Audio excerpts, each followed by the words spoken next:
Bom, hoje eu vou falar de programação funcional, é um assunto que vem me interessando já faz um bom tempo.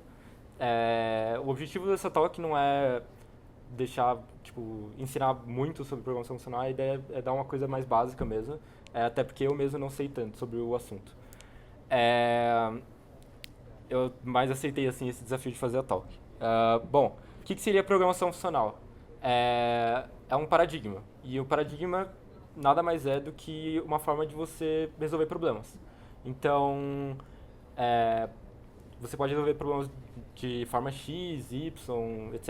E a programação funcional, o paradigma funcional traz algumas regras, algumas ideias para você resolver problemas de uma forma específica. E que forma seria essa, né? A ideia é tratar a computação como uma série de avaliações de funções matemáticas. Então, seriam. Basicamente essa definição, né? Essa é a definição mais simples. E o que seria uma função, né? Uma função nada mais é do que um mapeamento de entrada para saída. Então, você teria n inputs e retornaria uma saída como resultado. Então, por exemplo, se eu tenho uma função. Aqui, essa aqui é uma função que iria dobrar um valor. Então, é uma função f, que recebe uma entrada x, ela retorna o dobro de x. Então, por exemplo, se eu colocar 1, retorna 2, se eu colocar 3, retorna 6, se eu colocar 100, retorna 200. Assim como posso ter condições para, dependendo da entrada que for inserida, né?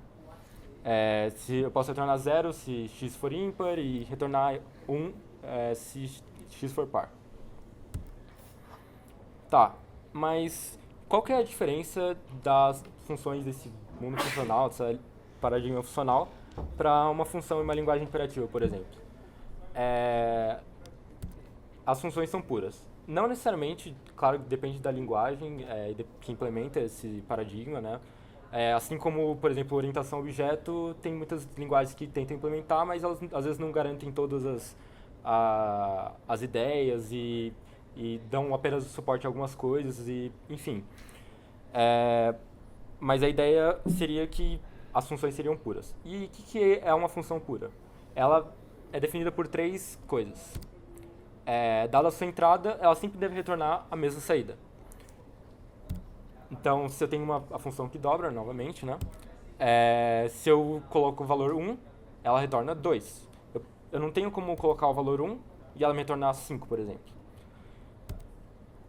A função depende somente da sua entrada. Então, ela não depende de contextos externos, variáveis globais e etc.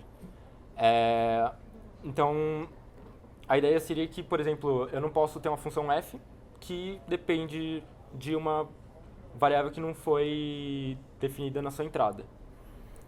Nesse caso aqui, ela está multiplicando através de uma variável y que não tá definida nas entradas.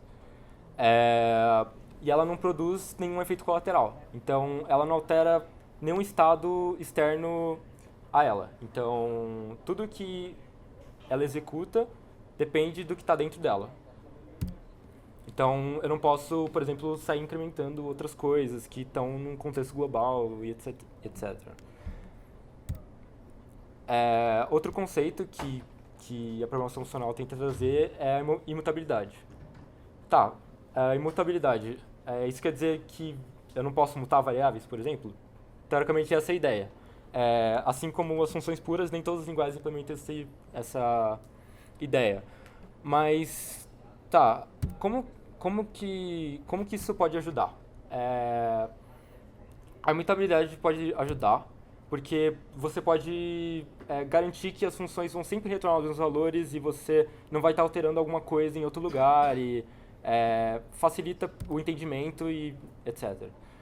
Por exemplo, se eu importo uma biblioteca e ela tem a função black box, dado um valor x, uma variável x que tem o valor 5, eu posso chamar black box de x n vezes, que sempre vai retornar o mesmo valor, e eu não vou estar alterando nada externo a isso. Tá, mas como que, por exemplo, eu faço um loop sem mutação de variáveis? Eu não fico limitado com isso?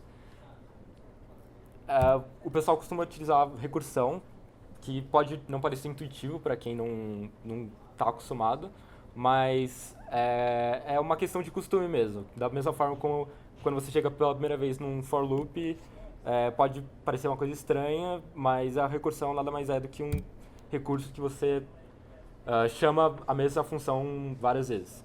Então, o fatorial, né, as pessoas costumam implementar numa forma recursiva, que, por exemplo, se você dá um input 0, ele vai retornar 1. Se você dá outro input, ele vai retornar a mesma função com um valor a menos. E aí assim ela consegue iterar, porque você vai estar chamando a função várias vezes. Tá, mas por que, além disso, que mais a imutabilidade pode trazer de interessante? É, pra, Ela traz benefícios para a computação distribuída. E por computação distribuída eu quero dizer separar a computação em, em partes, né?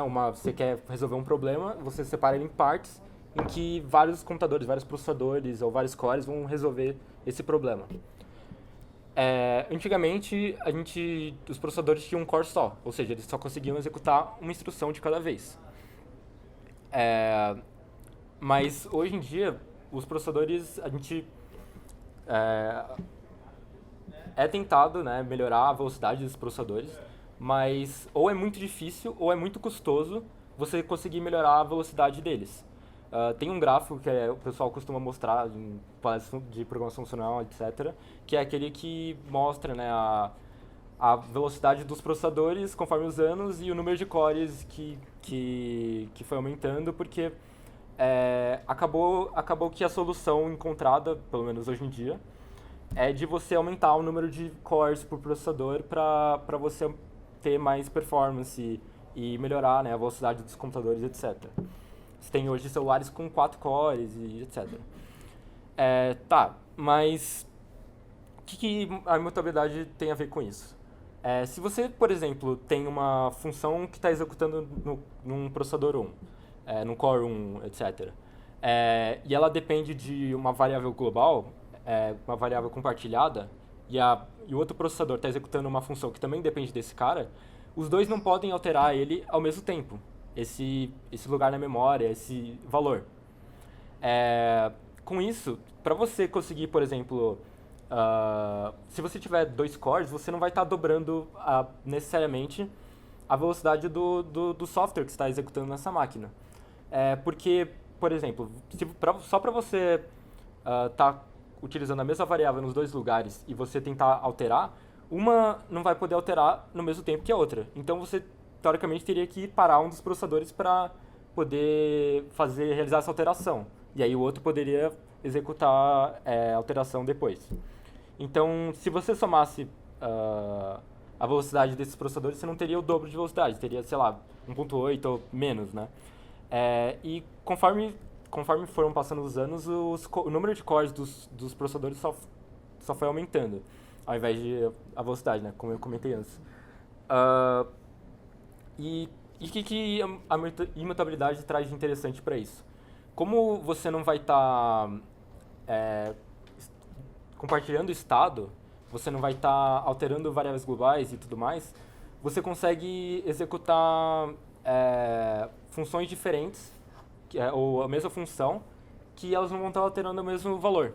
E você consegue trabalhar com concorrência e paralelismo de uma forma mais fácil, uma forma mais sana, de você não ter que ficar travando, fazendo locks e etc. Você não precisa ficar travando o processamento porque você não vai estar mudando estado. E nisso fica muito mais fácil de você utilizar a computação distribuída, que é uma coisa que só vem crescendo, né? É uma coisa que dos anos pra frente, provavelmente o número de cores só vai aumentar e aumentar e etc. Hoje a gente tem computadores com 32 cores, etc. E eu acho que é interessante pra gente, como desenvolvedor de software, saber aproveitar isso de uma forma melhor. E a imutabilidade traz benefícios para isso. Bom, eu vou resolver aqui um problema que é bem simples. que nada mais é do que a soma. Eu vou resolver em duas linguagens, né, em C e em Haskell.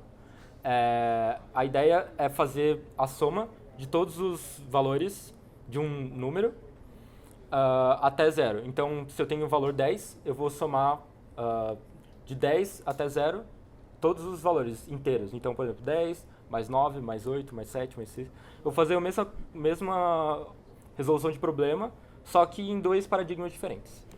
Então, vamos lá.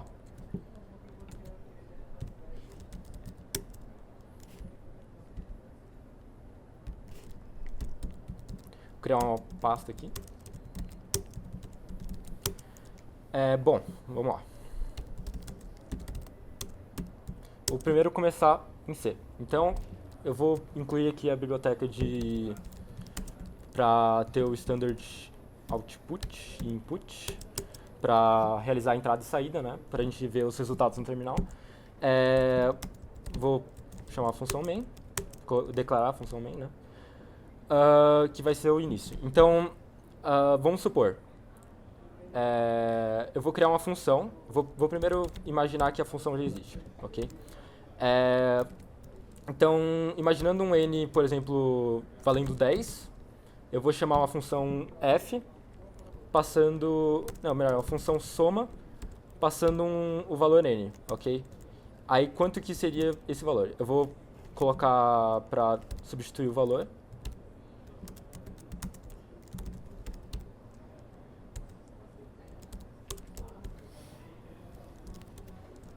E aí eu vou declarar a função.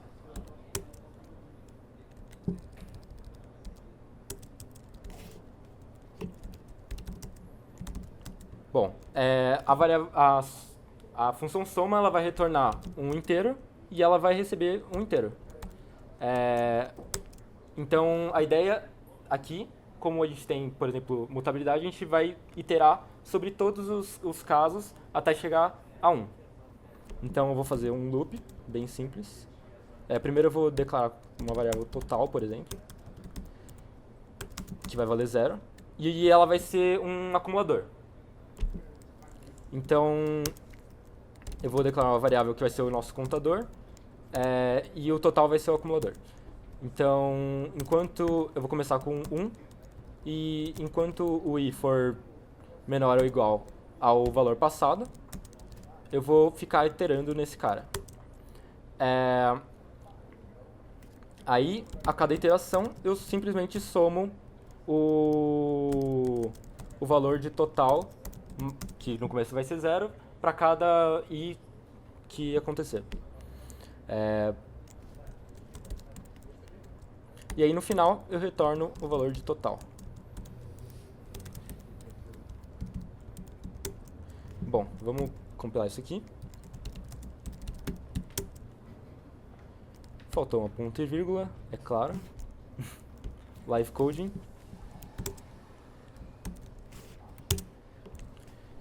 Aí ele gerou o arquivo a.out, a.out. E aí é o resultado esperado, né? Que se você somar de 10 mais 9, mais 8, mais 7, mais 6, mais 5, mais 4, mais 2, mais 3, mais 4... Enfim, somar todos os números, você vai chegar no resultado 55. Bom, ok. Agora vamos resolver numa linguagem funcional. Ok?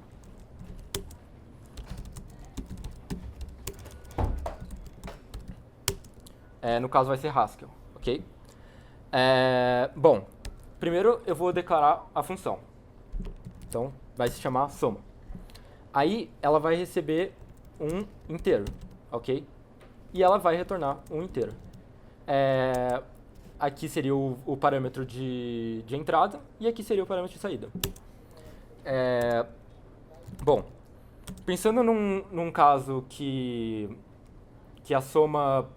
Porque, assim, quando a gente trabalha com recursão, você costuma ter um caso que vai se chamar várias vezes, vai chamar a própria função várias vezes, e geralmente você vai ter um caso que vai retornar um valor, e aí você trabalha de alguma forma com a recursão para interagir com todas as suas chamadas de função.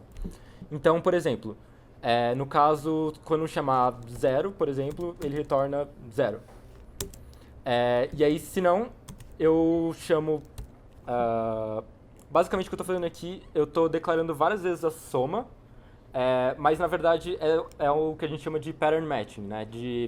Eu estou encontrando padrões para quando a função soma for chamada.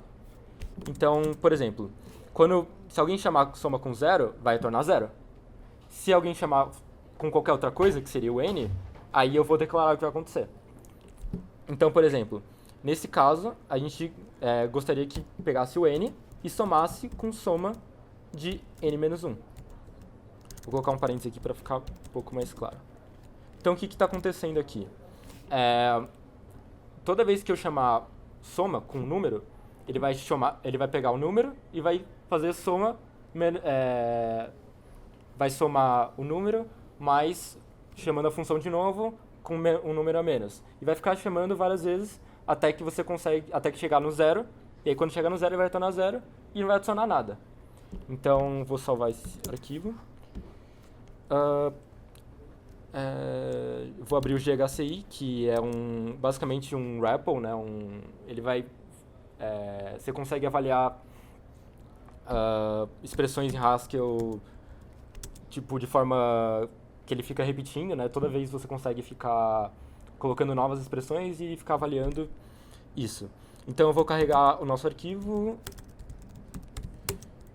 Aí ele carregou aqui e aí, por exemplo, se eu chamar a soma com valor 4, ele vai retornar 10. Então, se eu chamar 0, ele vai cair nesse nosso caso aqui. Eu vou fazer um exemplo aqui. Então, por exemplo, soma 3, 6. O que aconteceu aqui? Basicamente, ele vai pegar, beleza, soma 3. O que é soma 3? Ele vai cair nesse caso. Então, seria 3 mais soma de 2, ok? Porque é 3 menos 1. Então, o que é soma 2? Aí, de novo, 2 mais soma de 1. Porque é n menos 1. Então, fica 2 menos 1. O que é soma 1? É soma de 0. Beleza. Quer dizer, 1 mais soma de 0. E o que é soma 0? 0. Então, o que vai acontecer aqui? Você vai ter o valor 6. Bom, é basicamente isso, a talk. Eu tenho bastante interesse sobre esse assunto, eu queria causar curiosidade nas pessoas, assim, para as pessoas também conhecerem sobre esse assunto, que eu acho que é uma forma diferente de, assim, por dois motivos que programação funcional me instiga. Primeiro, porque pela questão da computação distribuída, etc. E segundo, porque você programa de uma forma totalmente diferente. E é muito interessante, assim, pelo menos eu que gosto muito de programação, é muito legal você tentar resolver os mesmos problemas que você resolvia numa linguagem imperativa e tentar fazer isso numa linguagem funcional.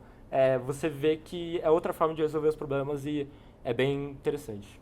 Bom, era isso.